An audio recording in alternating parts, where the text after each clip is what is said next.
assess your fear. Ibig sabihin, ano ba yung mga takot natin sa buhay? Dapat i-assess natin yan, yung mga takot natin. Kasi sa security industry po, kailangan hindi medyo dapat yung takot sa mga katulad ko ano yung mga nangyayari sa trabaho mo, dapat alayan eh. Kumbaga, you have to protect, pero not to the point matakot ka. So, halimbawa, sa survey kasi, based on the survey, ang unang kinatatakutan ng tao is, alam niyo ba kung ano, di ba sabi, takot ako sa height, takot ako sa ganito, pero hindi naman yun eh. Ang number one is public speaking. Pangalawa is yung death. Kamatayan lang ang pangalawa. Imagine mo yun, public speaking, matatakot kasi pala, mas gusto mo pa palang nasa loob ka ng kabaong kaysa yung makapagsalita ka. Kasi pangalawang takot na lang yung death eh, di ba? So, ano yung dapat natin gawin para ma-overcome yung takot? Una, syempre, we have to assess. Yung takot ba na yan, tama ba? Kasi may ano yan may side na okay, may side naman na hindi. Doon tayo sa okay. Kung takot ka na laglag dyan, dahil alam mo namang mataas yan, mamamatay kapag masaka, natural, matatakot tayo. Di ba? Pero kung matatakot ka lang sa pakikipag-usap, bakit ka pa nagtrabaho? Di sana sa bahay ka na lang. Diba? Kasi kung laging takot ang pangumutawi sa sarili natin, di ba sabi nga, ang laki-laki ng Diyos natin, ba't tayo matatakot? Diba? I-assist natin. Hindi natin sinasabi, ako takot ikaw hindi. Yun nga Kaya nga dapat, we have to assist kung ano ba dapat talaga yung dapat natin gawin. Diba? So, ang gagawin natin ganito, yung takot ko ba na to is makakatulong ba o hindi? Diba? So, kung yung pakikipag-usap sa public speaking tayo, mostly security, dito dapat tayo matatas kung paano tayo makipag-usap sa tao. Kaya nga itinuturo sa atin ang customer service. Diba? Ang mga agency, gumagawa ng mga seminar yan about customer service kasi dito tinatanggal yung takot mo at paano mo i-handle yung sitwasyon. Kasi tao yan iba-ibang attitude niyan, iba-ibang ugali niyan. Kung naandun ka sa mataong lugar ka naka-assign, like mga condominiums, mga mall, ang lahat ng pumapasok dyan, kung libo o daang libo yan, or 1,000, 100 yan, iba-iba ng ugali, pare magkakaiba. So kung 1,000 yung pumasok, imagine mo yung pakikisalamuhaan mo na 1,000 ugali, 1,000 mga dahilan. So kung ikaw ay mahina o takot ka, walang mangyayari. So kinakailangan, pagdating sa public speaking or pakikisalamuha sa tao, i-handle natin ng maayos. Basta alam mo yung trabaho mo, ba't ka matatakot?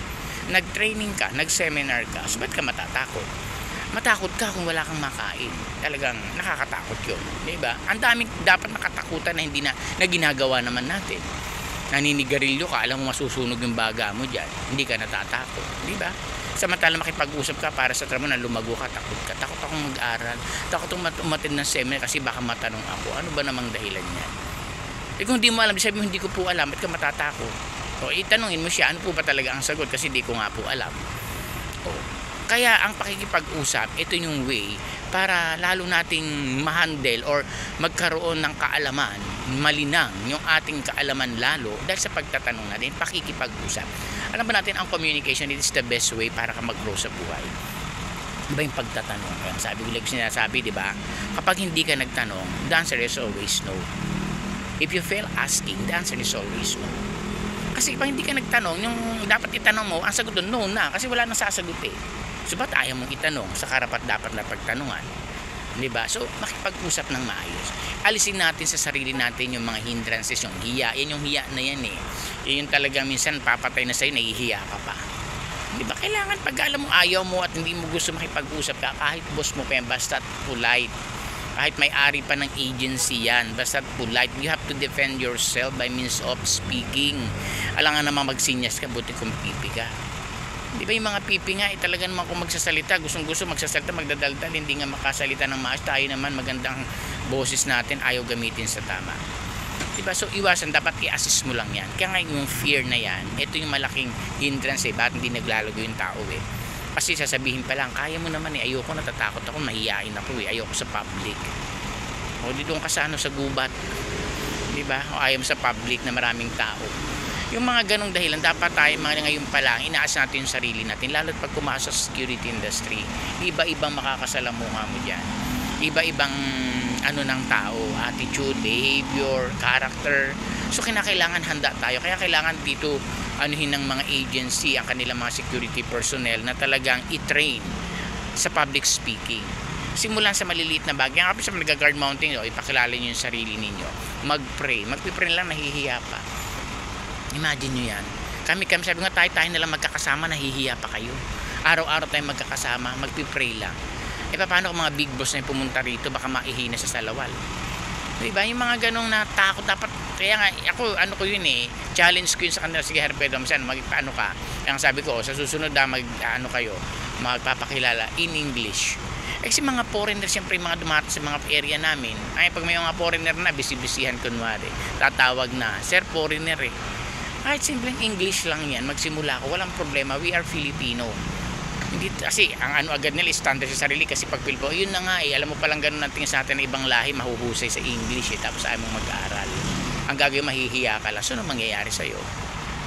Diba? So, kinakailangan labanan po natin yan. Huwag nating hayaan na matapos ang lakbayan natin sa bayan yung takot. Alisin yung takot na yan. Yung takot, ilagay sa lugar. Basta makakabuti sa'yo, huwag ka matakot, gawin mo. Magkamali ka man, okay lang, at least naranasan ko. It doesn't matter. Ang importante, nasubukan ko.